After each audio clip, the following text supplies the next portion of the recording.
Aloha!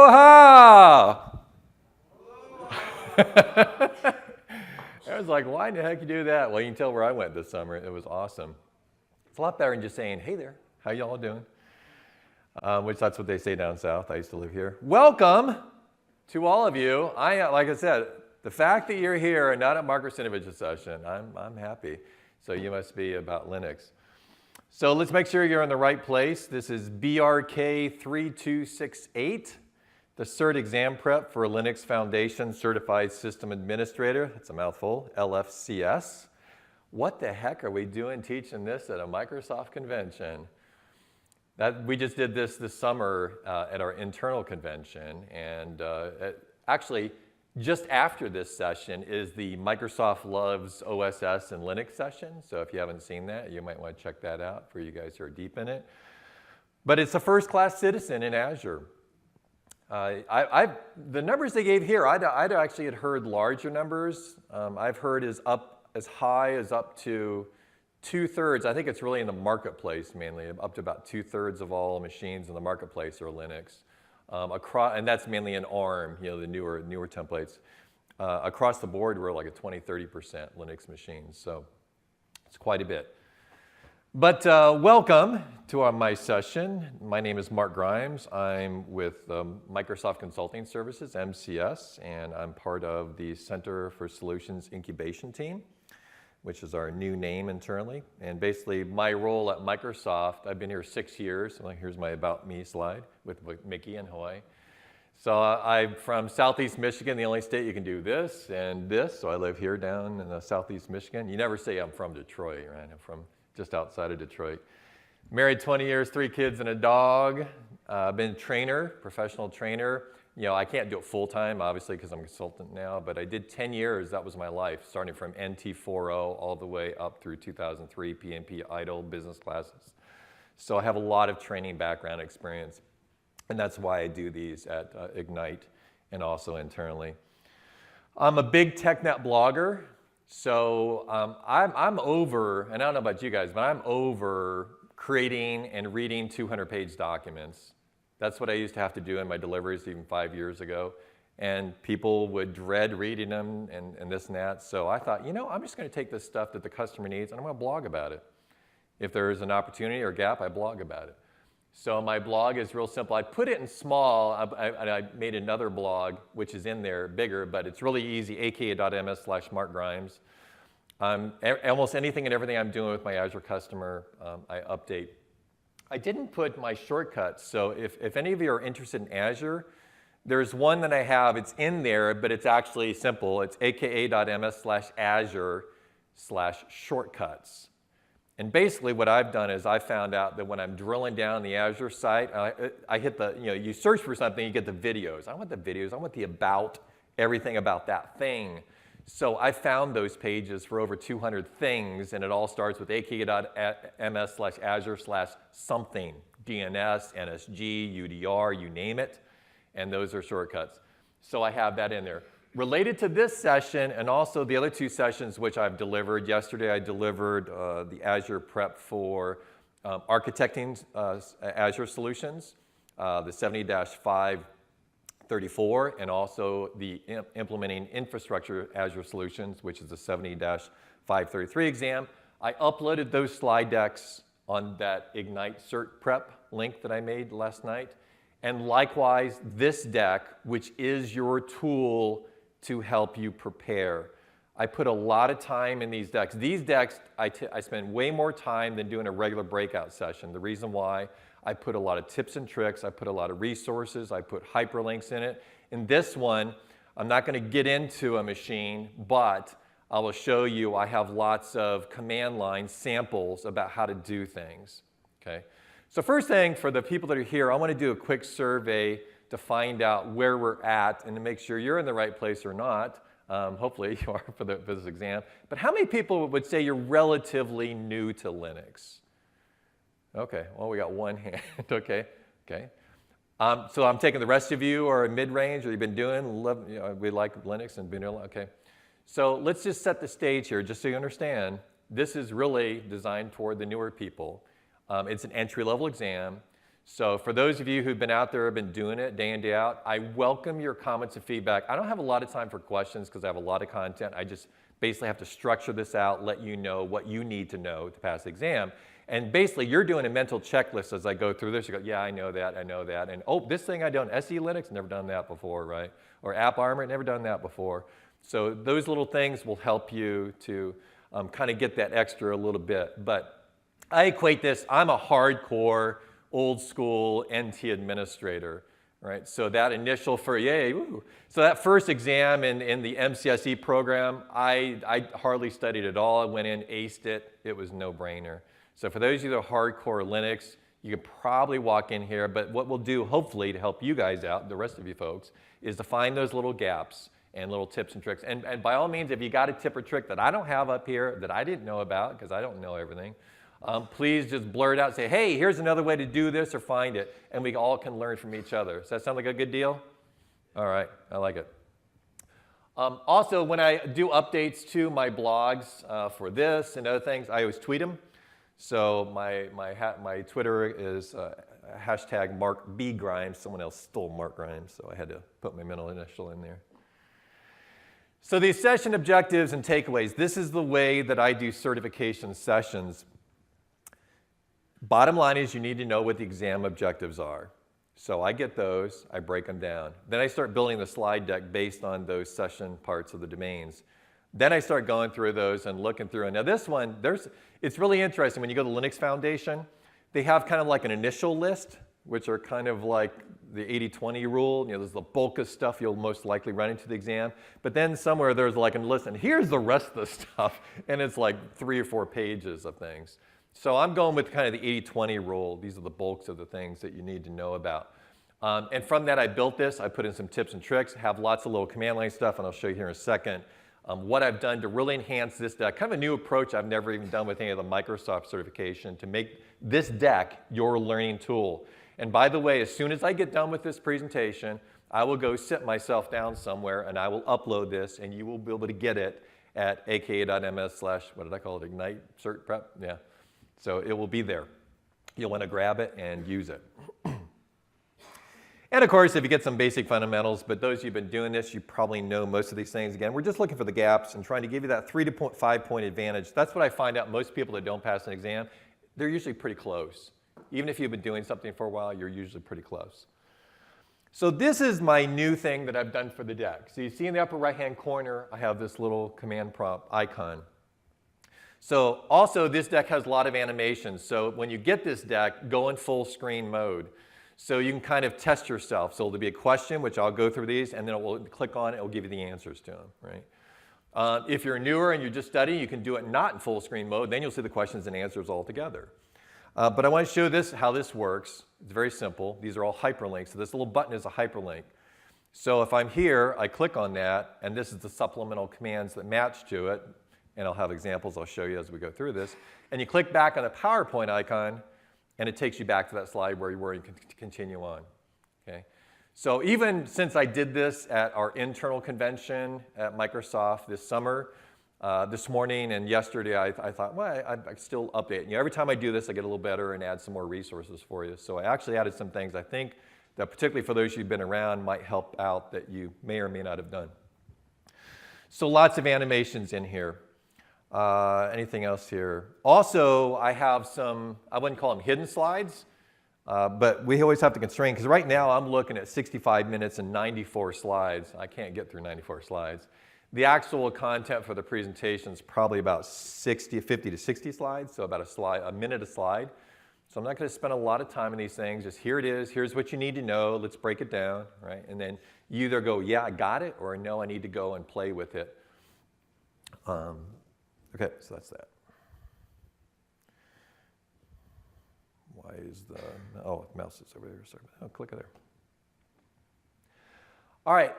Also, unlike the Microsoft certification exams, I need to spend more time here than I normally do. Microsoft exams have been around for a long time. We've been teaching them for a long time. We used to give a whole big overview. We don't do that anymore because you can Microsoft.com/learning. This is something new we're presenting, so I'm going to spend a little more time, just give you a little heads up if you haven't dove into the exam facts. Unlike a Microsoft certification, and I think this is pretty cool, and actually I would like to see Microsoft kind of go in this direction as well. This is all about you getting in a window and doing it, okay? It's simply, and it's from a Chrome browser. So Chrome's the recommended browser to use. Yeah, so you want to do that. It's all performance-based. So they're going to give you scenarios or questions, and either you're going to have to do something based on, we want you to do this, X, Y, Z. You go in and do it, and you can pick whatever flavor of Linux, and we'll share that with you in a second. Whatever flavor of Linux you want, you get 3 choices. But it's all about performance task-based, and I'll talk more about that in a little bit. How long is it? It takes about 2 hours. This is not something you generally do at a testing center. It's on your own PC. I'll cover more about that as well.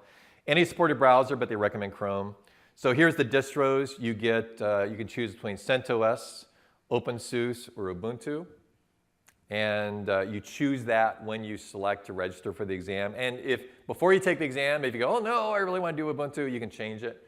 But once you go and take that exam, that's what's going to load up.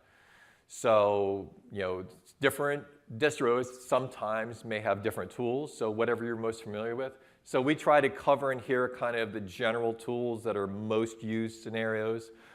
For my distro, I chose CentOS because that's what we're seeing a lot of internally and a lot of the people I work with use. So I chose that as my option. Anyone from Brazil? No? Okay. So it's the languages are supported in English, Spanish, and Portuguese. So I didn't take this out. I apologize. You don't get a free voucher for this. Internally at Microsoft, we get vouchers for the exams, but so you'll have to. But once I think even if you pay for the exam, they have a free retake, so which is really cool. So here's the thing I tell, particularly the bulk of you guys who've been doing this for a while, I tell everyone on an exam, particularly when you have a free retake, just take it. I am not legally allowed to tell you anything about what is on exam or how it works. I could lose my certifications if I did that. But if you go in and fail, guess what? You now know what's in there. Just take it. Just do it, as Nike says, right? So go ahead and take that, and then you got a whole year for a retake on it. Also, they have combo deals on that, so that's kind of tied to the voucher. I think it's open publicly as well. I don't know if anyone's looked. I didn't look recently. I apologize. But typically, they bundle together the voucher for the exam, and then also they have this online course. There's an LFCS 101, which you can get for free, and I have all the stuff linked at the end of my deck. There's an LFCS 201, which gets more deep. The 101 is very, very level. I mean, it's like basic DOS command type stuff, that type of stuff, very simple. The 201 gets a little bit better, and also I put in links in here for you as well. The exam results you do not get instantly, so it's within 72, 75, it's kind of an odd number, by email and in the portal. And the certificate expires in 24 months, so you have to renew by a retake. So this is kind of like the Cisco exams, right? You have to redo those, or 16 hours of continuing education. So that part, if you're out there doing that, I did that with PMP for a long time. You take it, and then you just have to justify, here's what I've been doing in the real world, and will you bless this? And they typically will, if it's something substantial, which I'm sure you're doing. Oh, there we go. So this is, right here, the reason why we brought this to Ignite as well as internally, is now it's tied together with a Microsoft certification. This has never really been done before, with the exception of Network. They did Network Plus was tied in a long time ago with MCSE that I recall. So if you take and pass the Azure Implementing Infrastructure Solutions exam, the 70-533, and again, that deck is live on my blog, so you can grab that and get all those cheat sheets and notes in there. Then you take and pass the LFCS, you now will get an MCSA Linux on Azure certification if you like those things and care about them. But usually the people you work for do, definitely. At Microsoft, we encourage this. In fact, we're required to take exams now. They got away from that, but now they're saying we want everyone to have a base level knowledge. So I think it's a good thing. And there's a link there also for more information on that. This is pretty cool. How many of you have Pluralsight? Access to Pluralsight. So internally, we get it. I tell you, if your company doesn't provide it, I think it's worth, I don't think it's that much. It's probably a couple $100. It is amazing. They've brought in so many different things. But actually, this is from my Plural site, and they have a lot on here. So pretty much, I think it's covering, yeah, right there, that's the exam objectives. So there's about several hours of content on here. The guy's really good, too. So he's very thorough, goes through demonstrations, breaks it all down. The only difference is here I'm going to do it in an hour. That will take you many, many, many hours. But here's the good thing is, so if you sit here for an hour and you go, okay, I got this, but this one I'm not so good at, I would then, if you have this subscription, go into there and pick, like for example, virtualization management. And then you could spend, a couple hours in that and deep dive. That would be really, really good.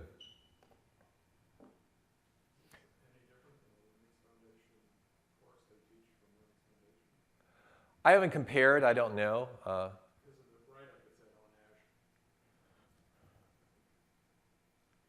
On what write-up you're talking about? Oh, so the Linux on Azure, that's the Microsoft certified thing where you get the 70-533 and LFCS, right? That's what that's referring to. So, okay. So testing location policy, you do this on your laptop. I don't know if any of you have ever taken these exams where you do them at your home, but I've heard some stories from people, even in the Microsoft certification, you can't do anything funny. They're going to take over your webcam. They're going to take control of your machine so they can see what you're doing. They can see what's going on in the console. You can't open other windows. You can't have anything pretty much around. You need to have all the space cleared as much as possible. No smartphones, no smart watches. Keep away from public spaces. No one else should be in the room. They don't want you doing the exam and then going like that, because you could be talking to someone and trying to get answers. So it's very, very important that you have a nice, quiet, I'd recommend almost like a hotel room or a conference room that you get into, very clear space, because sometimes they'll make you hold up your machine and turn it around so you can see what's going on.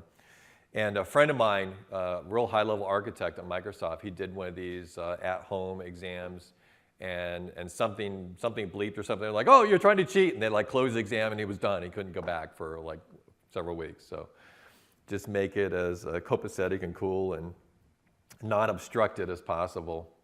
Here's another list. This is all from the Linux Foundation. Forbidden items. You can't open external web pages, text-based email clients. Browsing with tools such as VM or Emacs. Other people can't be in the room. Other devices, notepads, external manuals. But you can use man pages. Okay. So anything, that's pretty cool. I used to do Novell exams. And in Novell, that was part of the exam, is how you could actually use the help files to get answers. So this is great. So if there's something you're a little rusty on, you can actually pull up those man pages and do it. But copy and paste, not supported. And you only get a single terminal console at one time that you can open up. So I did some screenshots of when I set mine up. So you log into the My Portal at the Linux Foundation. You click the Schedule Exam link. You type in your initials. And then once you take the exam, you log in. You click the Take Exam link, which these are links on the right-hand side. So before you do everything, you got to make sure you've registered, you check your system requirements, you get the candidate handbook. I think I have that one linked at the end. Verify name and important tips. I want to ask that question too, so I know Jason's over. Anyone else here from Microsoft? Okay, so at Microsoft people, I have a couple other resources. One, we also did this at Tech Ready. So there's another recording where we actually have some demonstrations on there. One of our consultants did it. And also there's a Yammer LFCS site, over 300 people. So if you just go to Yammer and type LFCS internally at Microsoft, lots of dialogue and lots of resources going on. So, and that's a good thing to do too at your companies, whether you use Yammer or whatever you use for social networks. I've been doing this a lot. I do it for the internal Azure certifications. And my Azure certification, we actually have over 3,000 people collaborating on sharing tips and tricks and stuff like that. It's really useful. And that's just showing the distribution options that you go in, and you can go in and modify them and change them later on. So as I mentioned, there's no virtual machine needed. So this is where you do the browser check. And the only gotcha, they said you need to make sure you enable third-party cookies, have good bandwidth, and again, you have a little compatibility checker that you can do on that. You also have to have your ID, and you're going to show that to the webcam to make sure you are who you say you are. Okay. All right, so this is the breakdown of the exam, which we already saw in the Pluralsight window.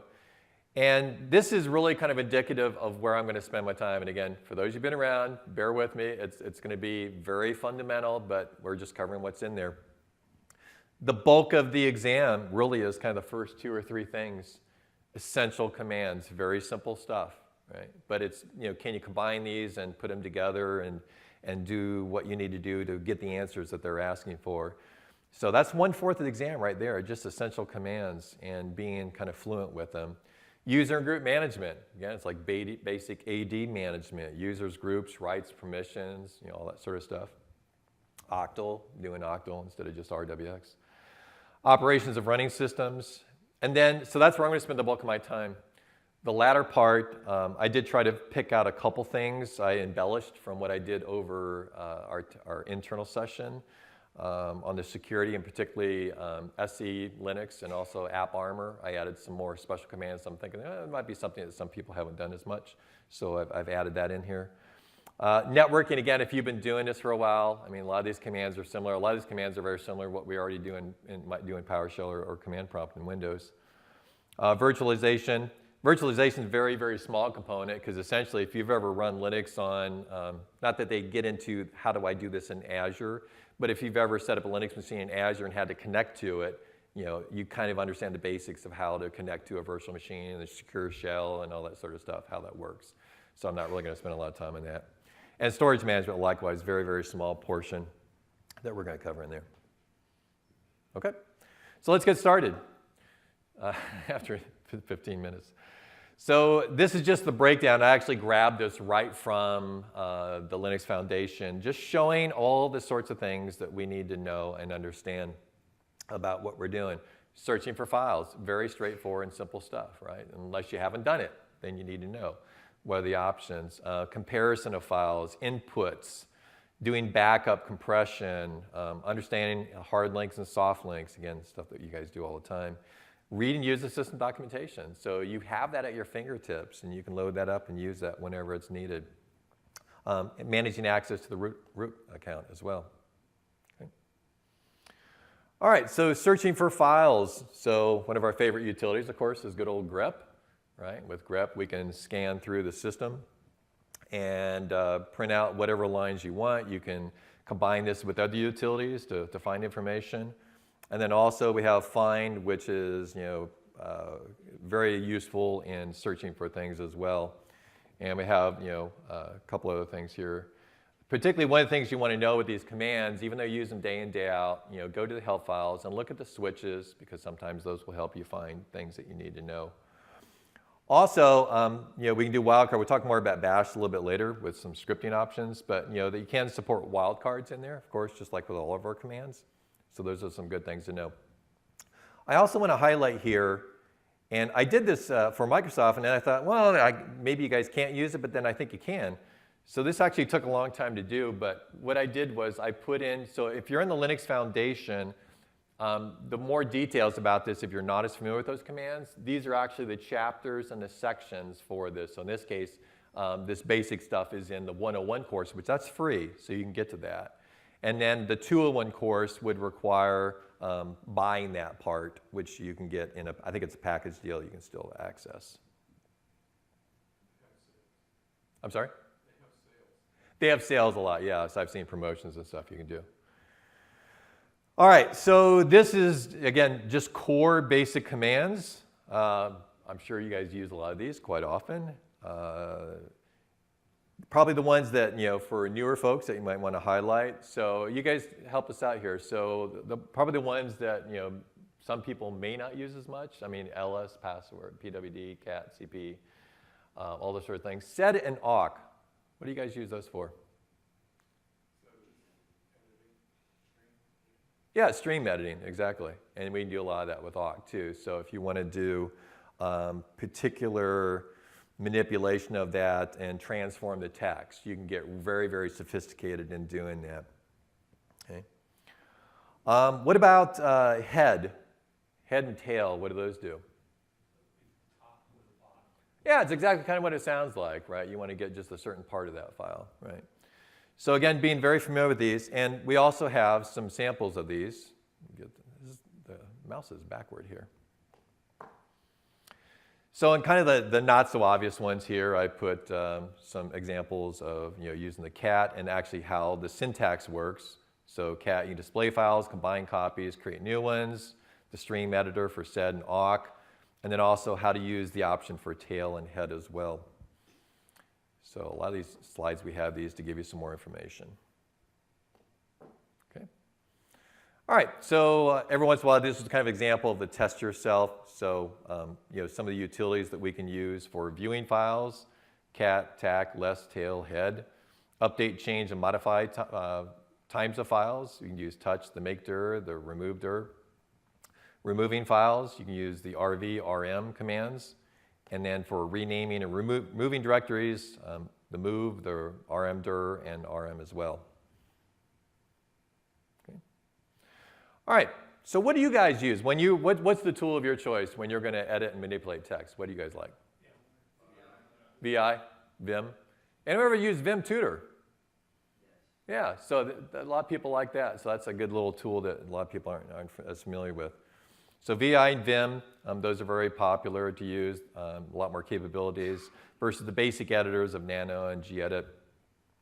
Also so how to compare files using things like diff and diff3, and also the patch command. Okay. Also with a lot of your basic utilities, just like, it's very, very interesting, when I look at all these things, and I'm an old school PowerShell guy, it's like, oh, this is stuff we used to do in PowerShell. You can do the same sort of things. PowerShell was made by Jeffrey Snover, and what's Jeffrey Snover's background? Unix. So it's got a lot of that background there. So with all these commands, we can do our basic expressions that we can do to match for a single character. We can go, match A or Z, either or the end of a string, or preceding item 0 or more times.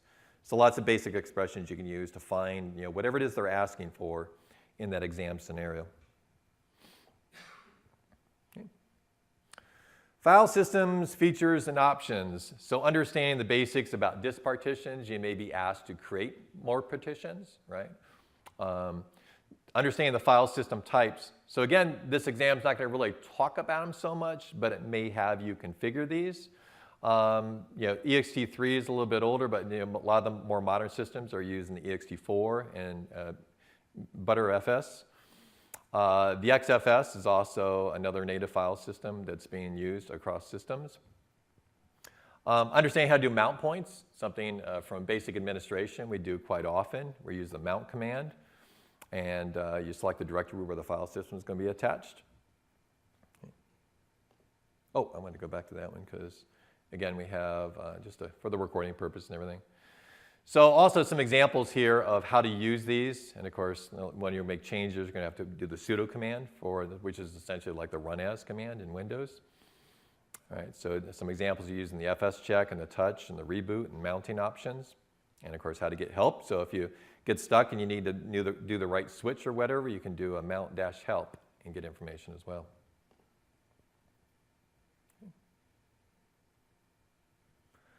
All right, disk quotas, free usage, and swap. Okay. So what commands do we use for swap? Has anyone done that? Swap, yeah, it's kind of like, that remind you of that. Swap on, swap off, exactly. So we can use those sorts of commands. We can use make swap, quotas, quota check, quota on, quota off, set quotas. DF and DU, what are those used for? Exactly, disk free and disk utilization. And in that particular case, we have the -HT, which means human readable, and the file type that you can do in there. And also, again, we have some examples for you. So showing how to do a quota check. So the quota check UA would be to update group files for all systems, and some other examples there for you. And of course, with all the commands also, you can always do the -V option if you want to get a lot of verbose information.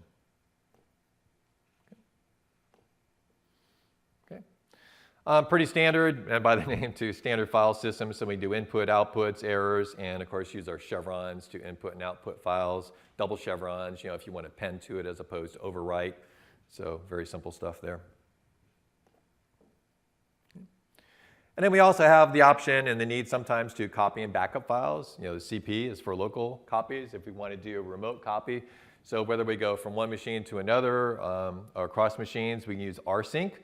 If we do the -R, we do recursive copies. And of course, rsync can also be done over SSH. We can also do I/O redirection and pipes for the file streams also as well when we're doing this. Okay. Oh, so obviously when you're compressing data, probably I did the two in the green are probably the most likely that you're going to use, gzip and tar that we can use. So again, if you're not familiar with those, you need to make sure you understand how to use those and the syntax to make them work properly. Okay. All right, so you want to change the standard file permissions. So we're going to quiz you a little bit here, some simple basic stuff. But every file associated with the user who's the owner and some basic commands. I don't know how you guys say them. I just say them chom, chagroup, and chamad. But there's no formal way you have to say these. So just what they sound like. So change ownership, change the group ownership, and change the modification.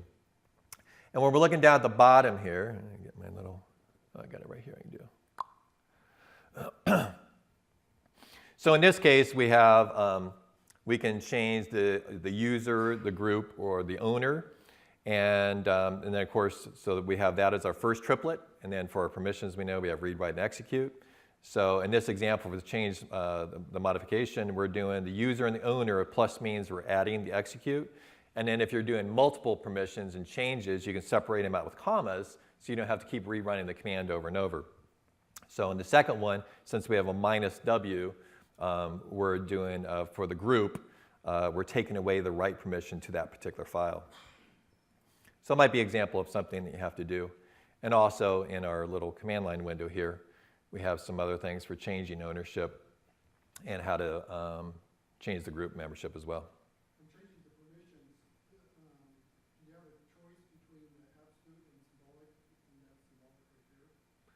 Yeah, so again, whatever you can do in your distro, in your window, whatever is available in that, you can do. Yeah. So there isn't any given right answer or way to do something as long as you get the result that's needed. So if it says we need to change and modify this for these people and these groups, whatever method will work within your distribution is fine. So that's why I'm kind of keeping it generic here as far as what you need to do, but how you do it will depend upon the tools that you use. Right? So absolutely.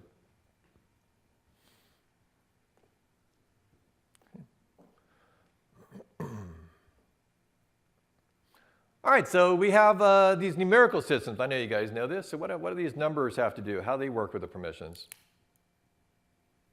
Right, a lot of people use RWX. So what are these? We can do 1, 2, 3.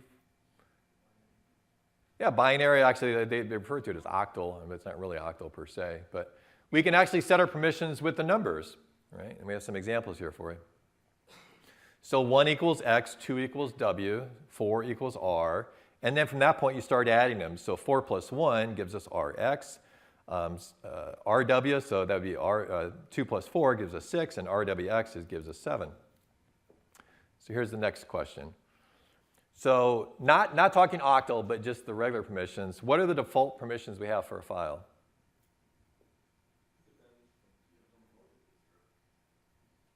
What did I hear back there?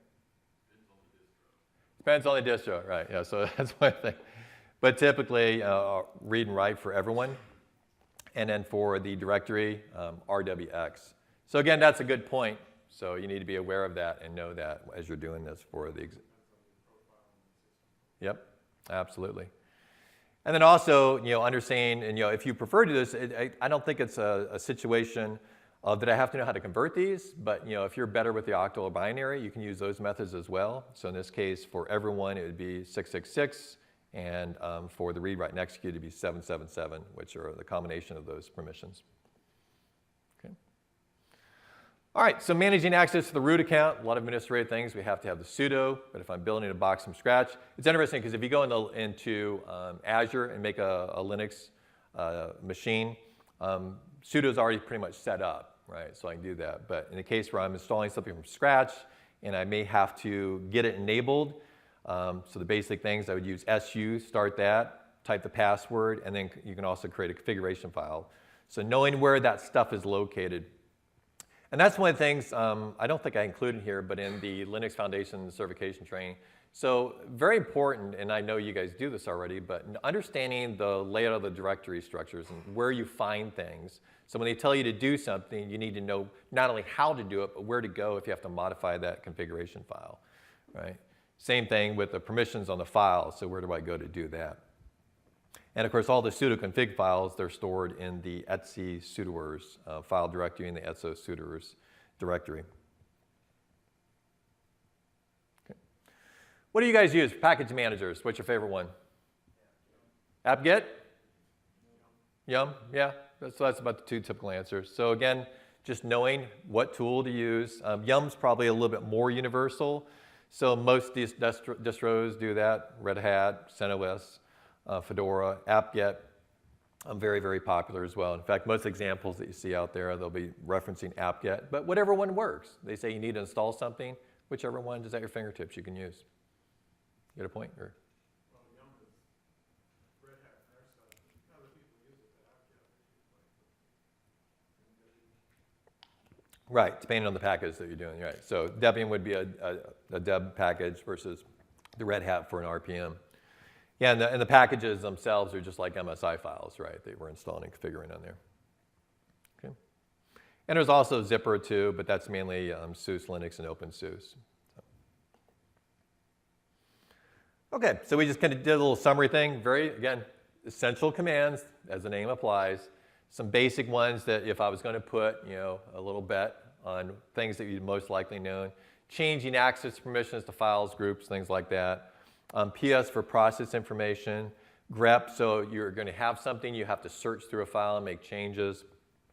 Vim, of course, any kind of text editor, whatever you like, but also the Vim tutor is something, if you're not as proficient in it, is a good little tool to take a look at. And of course, good old sudo that we have to use to run our commands.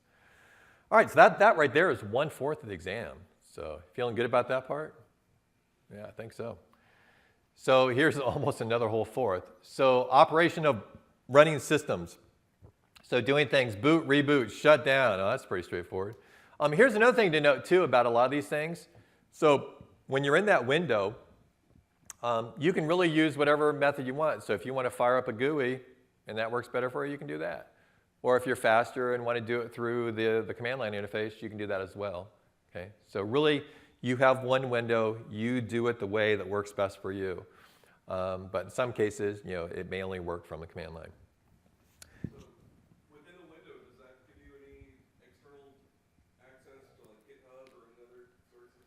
Or is it just a complete closed out environment? So it's pretty much a closed environment, but anything that would be required for that exam will be available, made available. Exactly, yep. All right, so some of these basics we talked about. Other things, scripting. So typically, number one area you're going to go into is some bash scripting, which a lot of people do. And the other area that I tried to enhance a little bit in here, how many people have actually used SE Linux or AppArmor? Anyone? Okay, so about half. So that was one I thought, compared to the essential stuff that I know almost everyone does, those things, I put some examples in there how to set and configure that for you as well. Okay. So the boot process, this is just some basic information. And again, on this exam, I'm not going to be asked, what these are, what is grub versus Lilo and FE Linux and -u boot. But the kind of the typical bootloader that we're going to be dealing with and manipulating is going to be the grub, the Grand Unified Bootloader. So there's really not much to that. It's more kind of information stuff. And likewise, I put these in here originally, but using the PS command to deal with processes. So I did put in a couple syntax examples for you. And again, these are kind of test yourself quiz questions as we talked about. What bash command displays or resets a number of resource limits associated with a process under a shell? Has anyone done that one? Anyone heard of ulimit? It's one of the things you can do, okay. And again, you're not going to get these questions, but if you have to do that, you would need to know that command, right? So that's the value of it. Two commands to be used to set process priorities? Nice and pretty nice. Very good. 100 points for you. Right, nice and re-nice. Is it possible to give niceness, that's a funny way to say it. Is it possible to give niceness to non-super users? What was that? Okay. Yeah, and also you can edit the limits.config file too, conf file. What utility can be used to ascertain, that's a big word, what shared libraries an exe needs? Utility to determine what shared libraries an exe needs. LDD, yep. And also some other things to know top sleep, and we're going to talk about @cron and cron tab as well. The basic things. So this is all about scheduling tasks, right? What are we going to do? How are we going to do it? Pretty straightforward stuff. I think it's funny, and I had to check because they finally took it out of the Windows 7. Was there for years. I think they finally took it out of the Windows operating system. So the key thing is to know, depending on what they ask you to do, I mean, they're schedulers, right? That's pretty straightforward stuff. But the key thing is what I put down at the bottom here is if I'm doing that's a one-time process. It's done. If we want to do something scheduled over a repeated process, that's what we're going to do cron with, okay? So the cron daemon, just like your task scheduler in Windows, you can add tasks to the cron tab files. Cron tab can automate backups, have other repetitive tasks. At one time, we tell it tomorrow, today. Very simple syntax, very easy to use. Okay. Also scripting. So I actually found this. I wanted to put a good resource instead of trying to type in a lot of stuff. But I found this earlier this week and put it in there. I found this bash guide for beginners. So it's really good. So if you're not as fluent in scripting, and again, you don't have to get really deep in here, but just some basic commands to do. So there's a link and a resource for you. Other things to do in the maintenance, manipulation by string, Boolean expressions, extended attributes, doing your standard looping constructs, for, whiles, do, stuff like that. And also making temporary files with maketemp and touch. Okay. All right, so this is kind of a new part. I embellished a little bit here to help you out. So SE Linux was actually originally developed by NASA. So it helps to provide additional level of security from inside the Linux kernel. So it's actually a module that enhances the Linux kernel. And there's three conceptual quantities or qualities about this, I should have said. It uses context, rules, and policies. Also, with SE Linux, you should know the three different modes and how they differ from each other. So you have enforcing, permissive, and disabled. So enforcing is what it sounds like. I make a policy to do something, right? It's going to happen. If I do permissive basically means I have the policy set, but I'm going to allow you to do it anyways, right? I'm not turning it on. I'm not enforcing it. But to do disabled, though, is a little bit more kind of permanent. So I've got some examples of this to show you here. So if we're just an enforcing and permissive, we can actually switch that while we're running, right? But if I'm going to do disabled, I can set it for disabled while I'm up and running, but it's going to force a restart. I'm going to need a restart to make that happen.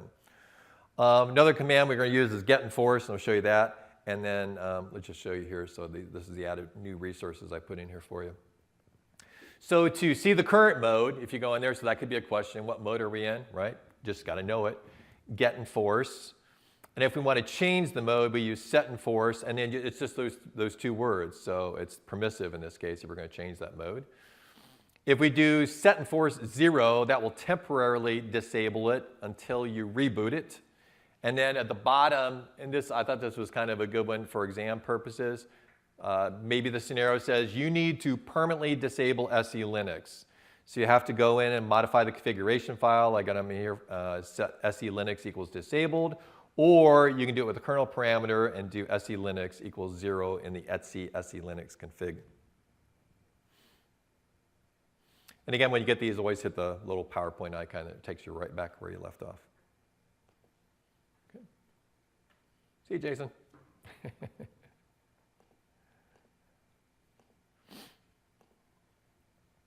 And kind of similar to this, which is another way that we've enhanced the security. And again, this follows what they call MAC, or mandatory access controls. So App Armor is just an alternative to it, and I got a little screenshot sample and also some command lines on here. Again, based on profiles, 2 modes. I love the name of this one. Complain, right? So complain just basically means restrictive mode, okay? To install it, you do sudo apt-get install apparmor-profiles. And here we have some examples, syntax for you. So again, there's the installing it. We do apparmor_status to view the current status, aa-complain to place a profile into complain mode, or restrictive mode is what that means. To enforce something, you do aa-enforce mode. You can load a profile in the corner in the kernel with a parser. And then to disable it, again, you have to go into etc initd. And then also to unload it, you update with that command, -rc-d-f apparmor. Okay. Oh, I was clicking on the thingy again there.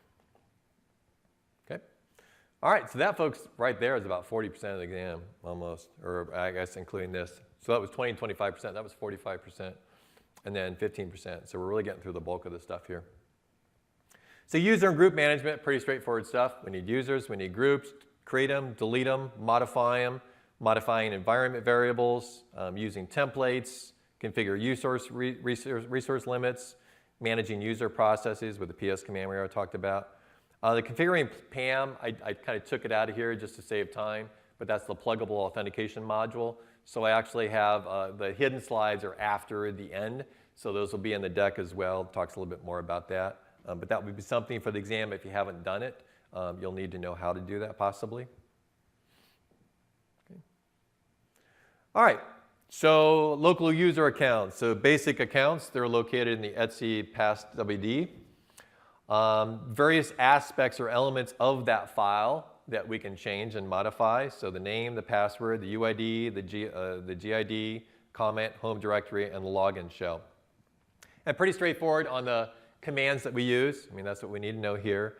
So the user add, Stefan, whatever, that would just simply create a new user. And we can also override defaults. The root can delete accounts, so user delete, in this case for Isabel, and then also get modification information with the --help. And again, some more examples here, pretty straightforward with the user add, user delete. Oh, I got 2 delete Bobs. All right. Yeah, please do.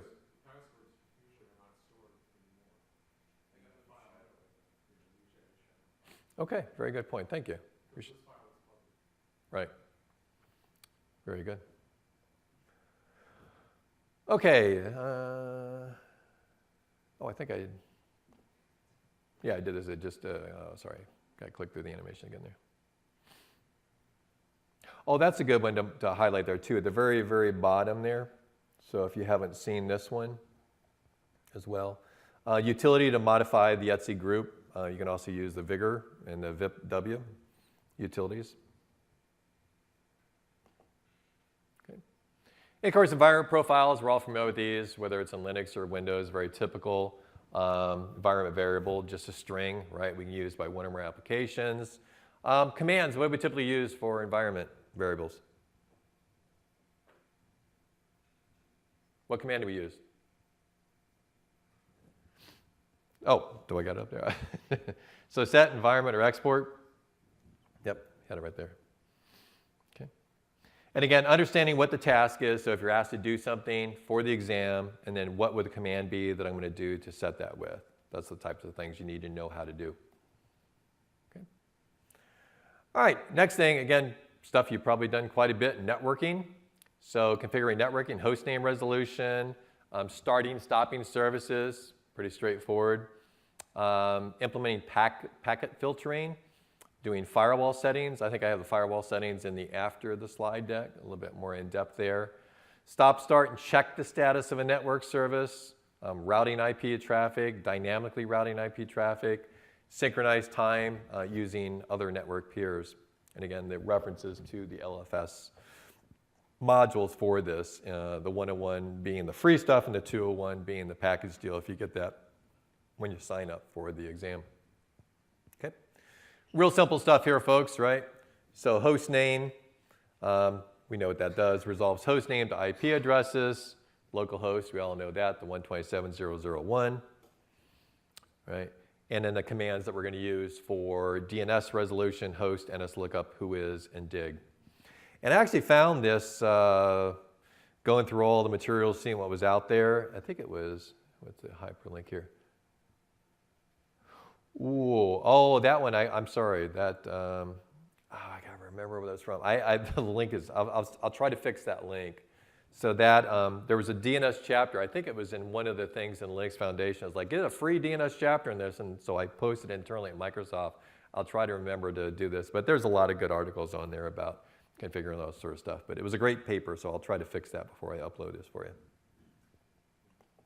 Okay. Some of the commands are being changed to a level like netstack is going to pick SS. Yeah, so again, it will be dependent upon the distro you choose, you know, what they're going to do. So whatever version you choose, you need to be familiar with that. So.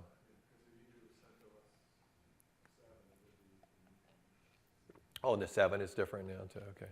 Yeah. Okay. Great. Thank you. Yeah. Yeah, so I'll check that.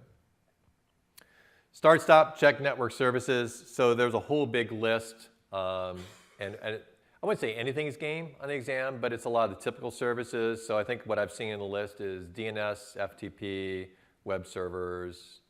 Those are kind of the main ones, FTP. It's all network services, right? So what you'd use for that. System D will come in here too, because they're using System D. It does more than what a NIT did. The NIT had a file. Yeah. And now System D has a whole new architecture. So. Using that to start and coordinate the services. Yeah, and actually, see, you've read through to my command line link because I have system D commands on there. So point well taken, but I do have those in here for examples. So great stuff. Thanks for sharing that. So let's just show those. So I think I have 2 pages on here of this stuff here. Yeah. So so here's some examples. To get the running status, you can use check config, turn on the service, sudo check config, service on.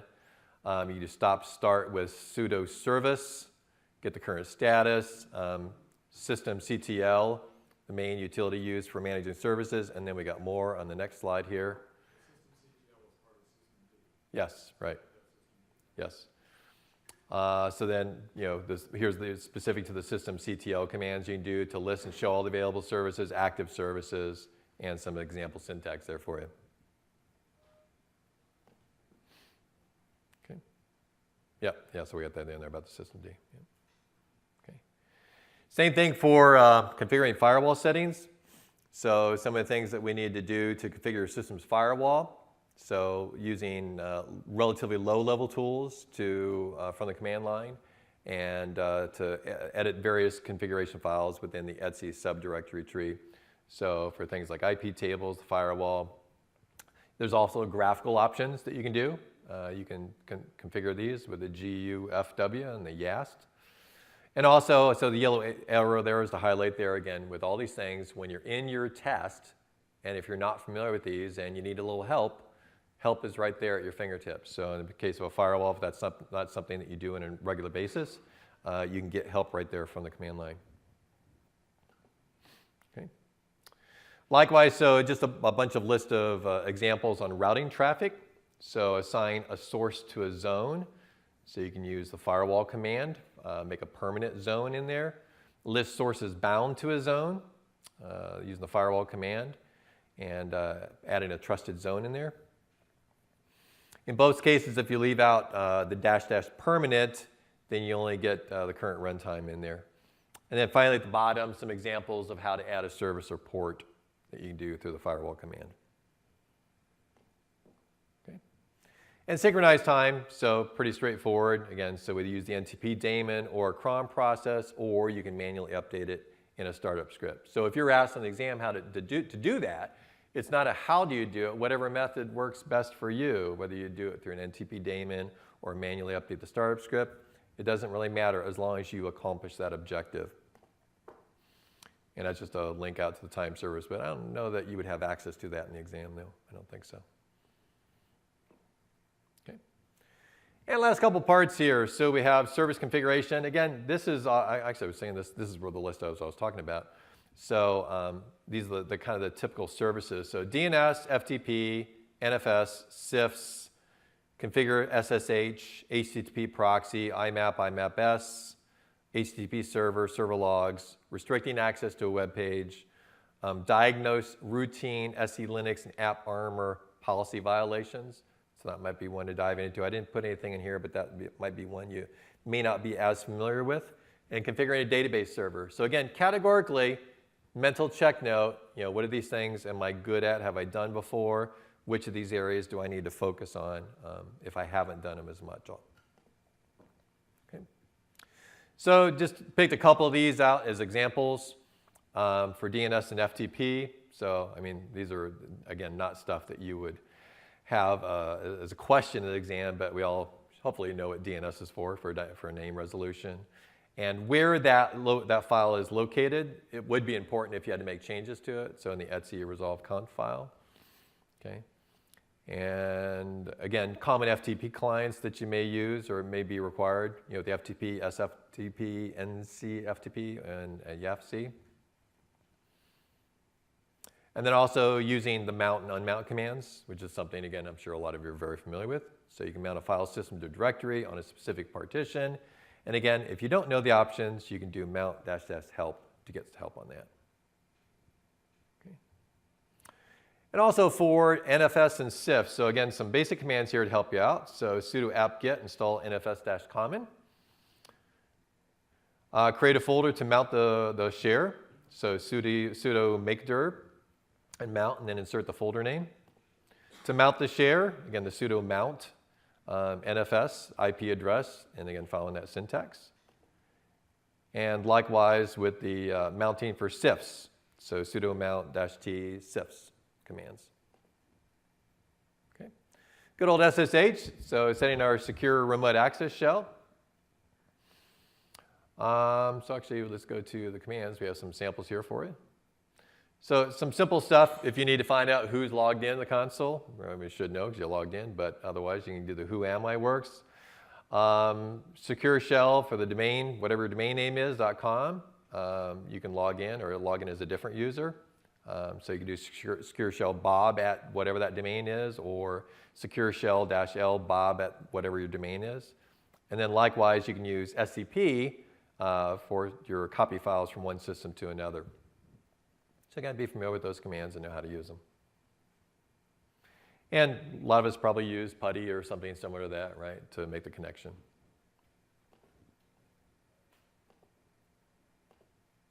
Okay.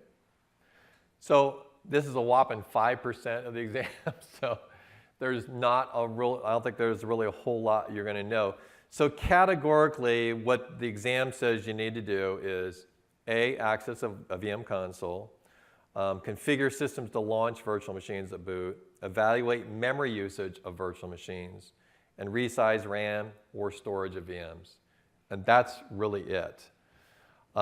You can use KVM reverse. Reverse is a very popular command, and I put this in here also, so it's from the Ubuntu community site. So I didn't get the examples in here, but I did find these, and here's another one. This is at CentOS. So this is the CentOS documentation. And actually for each distro at the end of the deck, I have a link to the online pages, so you can get to all these things for help. So again, you got the categories, the breakdown here. We're providing resources for you for both some sample commands and also additional resources to get you through them. Okay. So on this one, again, I made this, this is really kind of more FYI overview stuff. It's not like you're going to be asked about these different things, so I'm going to skip over that. Storage and mounting, storage management. So we had some of these things that we've talked about before, but really it's about mounting volumes, changing, configuring them. Swapping space, which we talked about. You might have to do some RAID configuration and understand the process to do that. mounting standard encrypted and network systems. We talked about permissions, ACLs, and quotas. So these are all things related to volume management in the exam. And if you get the 201, there's actually a whole chapter on there that gives a breakdown of that. But we've covered quite a few of those already. On the ACLs, that's on my extra notes. So I have lots of samples on how to set the ACLs if you haven't done that. As like I said, we're only at slide 54 and there's 40 more, about 30 or 40 more hidden. So I got a lot of resources for you. Managing partitions. So again, pretty straightforward stuff. You need to know how to list, create, delete, modify, do encrypted partitions, adding new partitions and volumes. Know the basic utilities, pick your flavor, whatever you like to use. FDisk, very old, been around forever. Know the options, know the switches in case you have to do something you're not familiar with. All right, so just a little, just keep you interactive and awake here after the lunch sets in. A little interactive quiz here. So how many primary partitions can you have? Four, right. How many extended partitions can you have? One. Isn't that funny how it's the same way in Windows? What? Right. Yeah, right, yeah, exactly. Why do we partition? Why would we do it? Why would you need to? Yeah, you want to separate stuff, organize it, separation, security. Maybe you want to do increased performance. Same reason why when you build a brand new VM in Azure, what you get by default is no OS disk and a temp, and you want anything else, you add a disk to it, right? Because you don't want all that stuff on your OS disk. Right? That would be good. All right, so here's a little syntax and see if you understand this. So I have /dev/sdb1. What's the partition number and the disk number? What does that mean? Disk 2, partition 1. So first partition on the second disk is correct. Next one, what's the partition number and the disk number for dev/sdc4? There you go. Fourth partition on the third disk. So again, for you guys, it may be obvious, but again, someone who's newer or doesn't do this a lot, understand the syntax of how that works with the ABCs and the numerical number. But you can see that it's pretty straightforward, but you just need to know that if they ask you to do that. And then what command will show you the current available disk device nodes? Very simple command, very short command. Can actually do ls-l/dev. The way to do that. One way to do it. Sorry? VF? Oh, DF. I'm not sure on that one. Anyone else know for sure? Think so? Okay, very good. DF won't unless it's mounted, he said. Very good.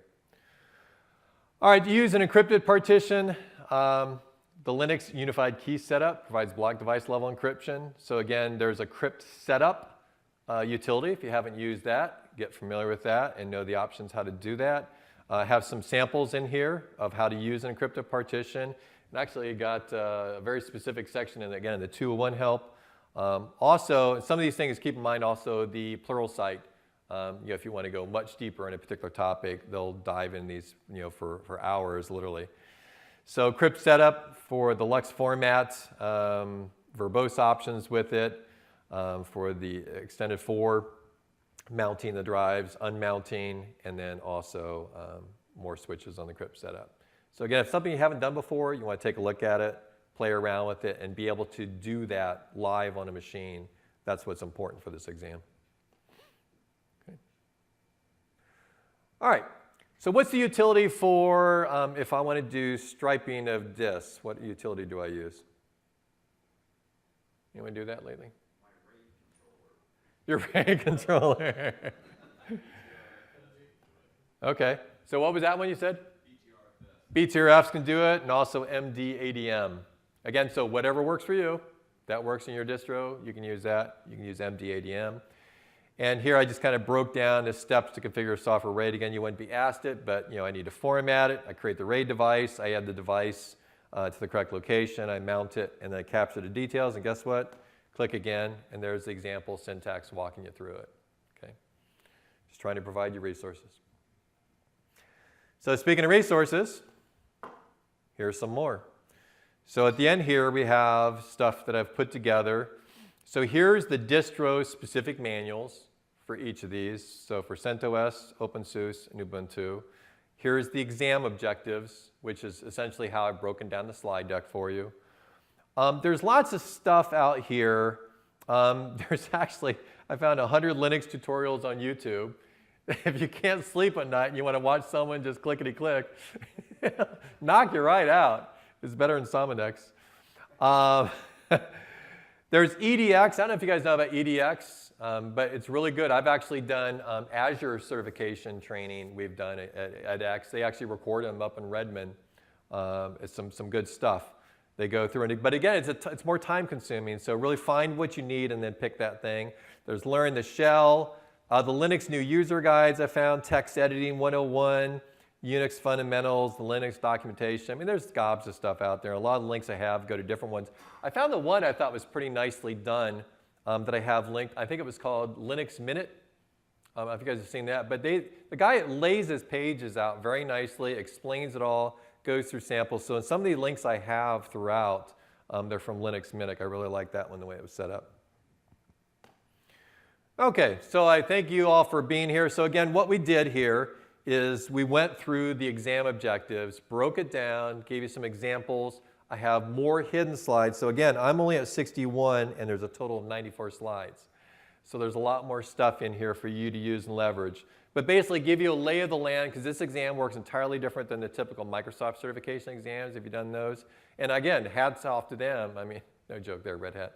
But it's, that it's actually hands-on physical, getting in there and just crunching away. I think that's the way more exams should be versus all this question answer stuff you can look up. So we gave you what you need to know to pass, how to set up. It's really a fundamental exam. This is the entry level. And if you take this plus the 70-533, which that's the other thing. Oh, didn't I said update this for Ignite. I think I didn't do that. But I do have the 70-533. There was only one other relevant session in here, so ignore those things. I'll change that as well. The other relevant session is coming up right after this. It's OSS and Microsoft Loves Linux. So just search for OSS in the session guide. Should be good stuff. Oh, but I did have the external resources. LinuxAcademy.com is really good. YouTube and also Udemy has a Linux for Beginners session. So that's it, folks. I'm out of slides. Again, lots more here. I will go and post this within the hour. And so go to my blog, and it's right at the top below. So ak.ms/Mark Grimes is a quick way to get to it and the resources. So hope you enjoy the rest of your Ignite here. Thanks for coming, and thanks for being part of my session. If you get a chance, please fill out an email. Appreciate it.